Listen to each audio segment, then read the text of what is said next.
देखिए 1 टक्स में ये 1 टक्स डालने के लिए ये मैंने इस तरह से यहाँ पर देखिए ये सीधा पहले हम सिलते हैं इतना और फिर इसको तिरछा कर देते हैं और ये वाली प्लेट एक डाल लेते हैं और फिर इन दोनों को मिला देते हैं। एक ये वाली प्लेट भी डालते हैं। देखिए इसमें आप समझ पाएंगे, ये एक प्लेट डाल ली है पूरी इस तरह से, यहाँ से सीधी और फिर यहाँ से तिरछी करके ये दूसरी प्लेट डाल ली है और ये छोटी वाली प्लेट भी डाल ली है।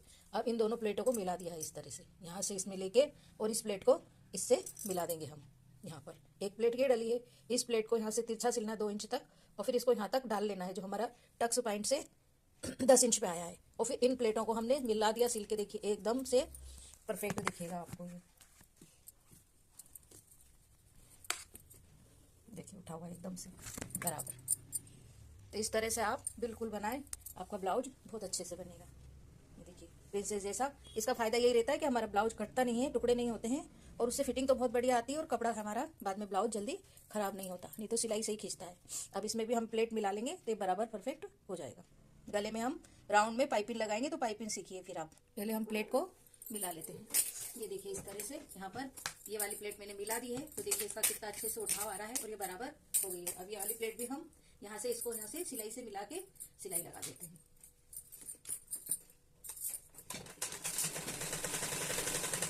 बस इस प्लेट को प्लेट से मिलाना है, हमारी प्रिंसेस कट की सिलाई बराबर आ जाएगी।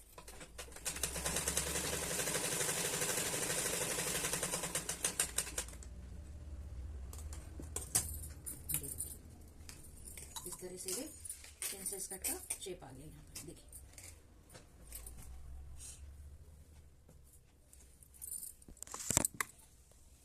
ये देखिए बिना कट लगाए हमारा प्रिंसेस कट की शेप आ गई है। अब हम गले में राउंड पाइपिंग लगाएंगे। तो देखिए ये देखिए मैंने इस तरह से राउंड ब्लाउज का पीछे वाला हिस्सा भी तैयार कर लिया है। पाइपिंग लगाने से पहले मैंने शोल्डर जोड़ लिए हैं। ये गला थोड़ा बाहर खुला हुआ है अच्छे से, तो देखिए शोल्डर पे मैंने गले साइड थोड़ा सा तिरछा लगाया है। इस तरह से आप लगाएंगे तो गला कितना भी डीप बनाए आप, उसके लिए आपको कुछ भी ऐसा मतलब गला उतरेगा नहीं। तो इस तरह से आप डीप गला बना रहे हैं तो ये शोल्डर से इस तरफ गले साइड तिरछा लिए थोड़ा सा आधा सेंटीमीटर। अब हम काटेंगे पाइपिंग। तो पाइपिंग देखिए किस तरह से कटती है।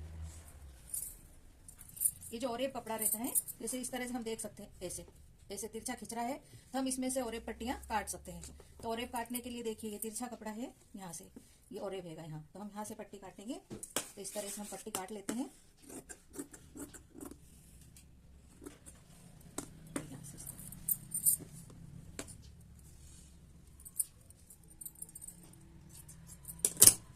ये तिरछा कपड़ा है। अब इसको हम कैसे नापेंगे, तो यहाँ से इसे 1.25 इंच करीब हम या 1.5 इंच भी ले सकते हैं। 1.5 इंच से थोड़ी कम और 1.25 इंच से थोड़ी ज्यादा हम इस तरह से ओरेब पट्टियां काट लेंगे।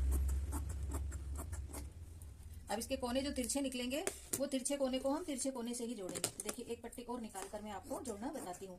ये अस्तर के कपड़े से हम निकाले हैं हमने, इसकी जो मुख्य पट्टी है कपड़े की, जो ब्लाउज के कपड़े से। अब देखिए तो जो तिरछा है ना, इस तिरछे को ऐसे रखेंगे इस तरह से, यहाँ से और यहाँ तक हम इसे सिल लेंगे।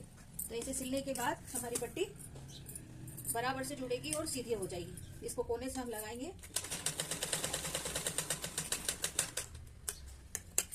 ये देखिए इस तरह से ये सीधी हो गई है, ये तिरछी जुड़ी है। अब जब हम इसे जोड़ते हैं और मोड़ते हैं तो ये तिरछा जोड़ होने के कारण यहाँ से इकट्ठी नहीं होती है। तो कभी भी पट्टी को तिरछा ही जोड़े आप, और पट्टियों को जो गले में लगानी है कहीं भी लगानी है, जो पट्टियां जोड़े तो आप इस तरह से तिरछी जोड़ें। तिरछी जोड़ना ये इस तरह से ऐसे तिकोना एक रखेंगे। ये जो दोनों का जोड़ मिल रहा है यहाँ से और यहाँ तक हम इसे सिल लेंगे। ये देखिए यहाँ से ये जोड़ मिल रहा है, वहां आप देख पा रहे हैं। इस तरह से ये सीधी हो जाती है और फिर हम इसे एक कोने से इस तरह से मोड़ भी लेते हैं। तो ये देखिए मैंने पाइपिंग इस तरह से काट के रखी है तैयार करके, ये जोड़ लगा करके ये। अब इसे हम यहाँ से एक साइड से इस तरह से मोड़ लेते हैं और फिर पाइपिंग हम ब्लाउज पे लगाएंगे। तो देखिए मैं मोड़ लेती हूँ फिर आपको बताती हूँ। ये मोड़ने से जब हम इस तरह से मोड़ते हैं तो यहाँ पर कपड़ा मुड़ी नहीं होता है। ये पाइपिंग मोड़ लेती हूँ फिर आप।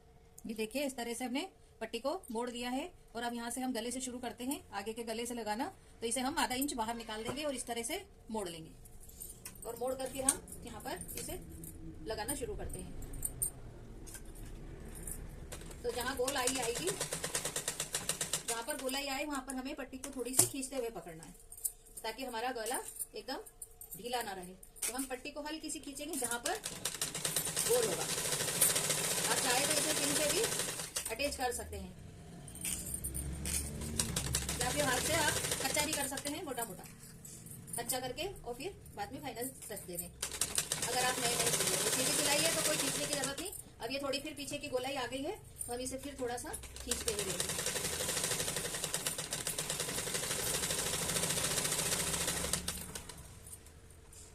गोलाई में जरूर इसे खींच के ही पकड़े, थोड़ा बहुत ज्यादा भी नहीं खींचे, क्योंकि ये पाइपिंग तो सिल्क के कपड़े की है, वरना शिफॉन वगैरह की हो तो वो तो एकदम से खींची जाएगी, पाइपिंग खराब हो सकती है आपकी।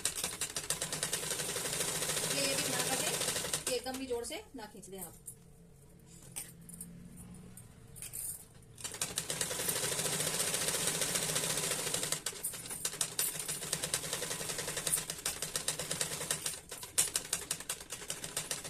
इधर भी आधा इंच आप बढ़ाकर इसे काट दें और फिर यहीं से इसे अंदर साइड मोड़ दें, ताकि हमारे जो कोना है फिनिशिंग से निकल आए, और कोने पर थोड़ी पक्की सिलाई कर दें। अब देखिए हल्के से जहाँ गोलाई है वहाँ हम हल्का हल्का इस तरह से कट लगा देते हैं। हर गोलाई में 2-3 कट लगाएंगे। पीछे साइड भी यहाँ लगा देते हैं हल्के से, ज्यादा नहीं लगाने हैं क्योंकि ये तो पट्टी पूरी है कि नहीं मुड़ेगी, इसलिए ये हल्का कट लगाएंगे। इस तरफ भी लगा लेते हैं। और अब देखिए इस तरह से ये गले से यहाँ पर, अब ये गला हमने मोड़ लिया है यहाँ से, ये देख पा रहे हैं आप। और अब इसे इस तरह से मोड़ते हुए अंदर हम पाइपिंग लगाएंगे।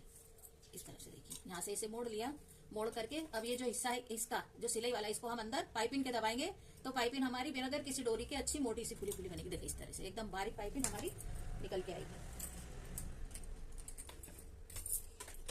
शुरू में थोड़ा सा मशीन को रिवर्स ले जाकर पक्का कर लें। हर सिलाई को आप पक्का करना ना भूलें।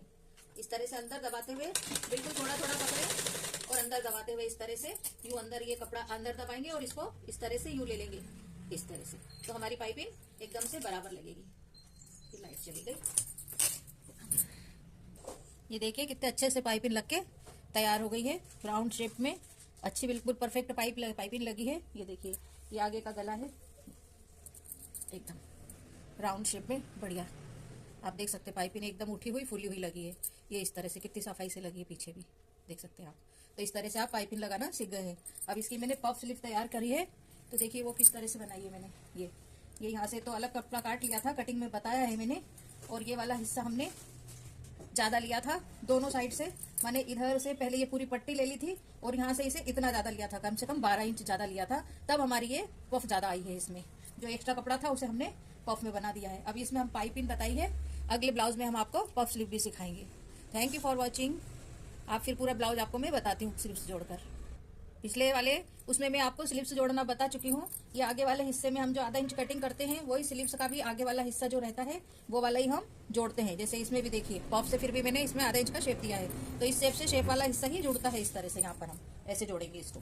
आगे से आगे वाला हिस्सा जो आगे ही कटिंग वाला हिस्सा आएगा, और मैंने साइड वाला भी हिस्सा आपको जो फिटिंग लेते हैं वो फिटिंग लेना मैंने पिछले ब्लाउज में बताई है, आप वाला देख सकते हैं। क्लास नंबर 21 वाली ब्लाउज की सिलाई में हमने परफेक्ट फिटिंग करना बताई है। अब इसमें हमने पाइपिंग सिखाई आपको। देखिए अब हम ब्लाउज की फिटिंग ब्लाउज से मिलाएंगे। हमने कटिंग भी ब्लाउज की मिला के दी है। अब जो भी हमारा एक्स्ट्रा है देखिए उसको हम इस तरह से ब्लाउज को पकड़ेंगे कमर साइड से। ये नीचे पकड़ लिया हमने बराबर लेके, इस तरह से हम बराबर ले लेंगे। और जो भी एक्स्ट्रा है देखिए इतना हमारा एक्स्ट्रा है, तो हम इसको अब यहाँ से ब्लाउज को छोड़ देते हैं और जो यहाँ का हिस्सा है इसको हम पेन से निशान लगा लेते हैं इस तरह से। और फिर इसको हम डबल मोड़ते हैं, और डबल यहाँ हो गया, डबल में भी एक बार और निशान लगाते हैं इस तरह से।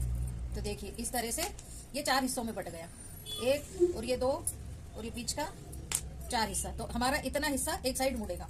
तब ये कमर के यहाँ से हम पकड़ लेते हैं और यहाँ से हम इसे इस तरह से चौथा हिस्सा इसका मान के यहाँ निशान लगा देते हैं इस तरह से।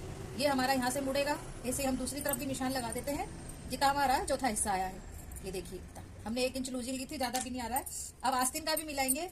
तो आस्तीन यहाँ वो आस्तीन छोटी है और ये आस्तीन लंबी है, 10 इंच की आस्तीन है, और उस ब्लाउज में तो छोटी आस्तीन थी, तो इसलिए हम यहाँ का नाप जो कस्टमर का नाप है उसके नाप के हिसाब से लेंगे। तो यहाँ पर नाप आया है 10 इंच, तो 10 इंच का हम यहाँ आधा कर लेंगे और यहाँ 5 इंच पे हम निशान लगा देंगे। यहाँ पर 5.5 इंच पे 11 इंच था तो 5.5 इंच पे हम निशान लगाते हैं और इस तरह से ये यहाँ भी निशान लगा लिया, और निशान लगाने के बाद हम इसको एकदम सीधा करेंगे इस तरह से, और सीधा करके इस तरह से हम यहाँ पर ये स्केल की मदद से एक सीधी लाइन ड्रॉ कर लेंगे, और उस सीधी लाइन के हिसाब से ही हम पूरा मिला लेते हैं। इस तरह से सीधा ही पकड़ेंगे और सीधी ही सिलाई लगाएंगे हम।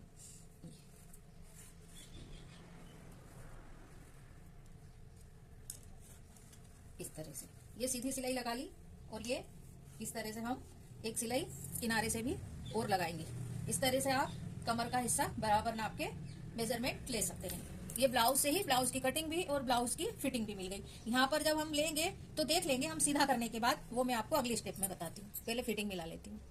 ये देखिए मैंने सिल लिया है, और सीधा करके ऐसे कांच पट्टी बटन पट्टी को पिन अप कर लिया है, और फिर यहाँ से इस बगल से लेके इस बगल तक लेकर नाप लिया है। ये देखिए पूरा 18 दूनी 36 इंच आ रहा है, प्लस आधा इंच और। कभी भी आप अगर नाप लेके सिलते हैं तो 1 इंच एक्स्ट्रा रखें, क्योंकि नाप लेने में और सिलने में अंतर आता है। तो इस तरह से आप उम्मीद है अच्छे से सीख गए होंगे। और देखिए राउंड नेक कितना अच्छा बन के आया है।